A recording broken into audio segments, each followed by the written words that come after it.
Hello সুধী মণ্ডলী, আবারও আপনাদেরকে স্বাগতম জানাচ্ছি আমার এই যে চেয়ার ড্রামিং সেকশনে।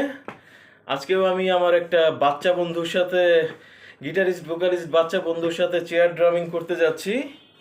তো শুরু হয়ে যায়। তাল সে তাল মিলা,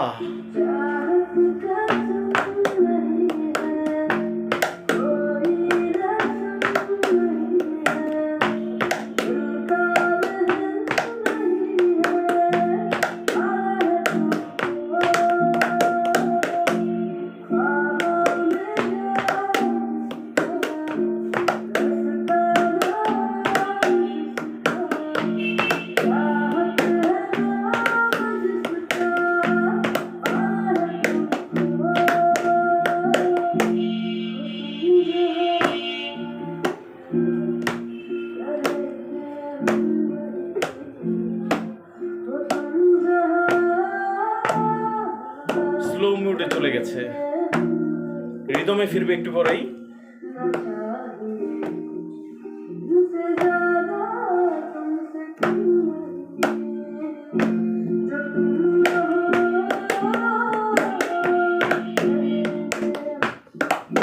থ্যাংক ইউ।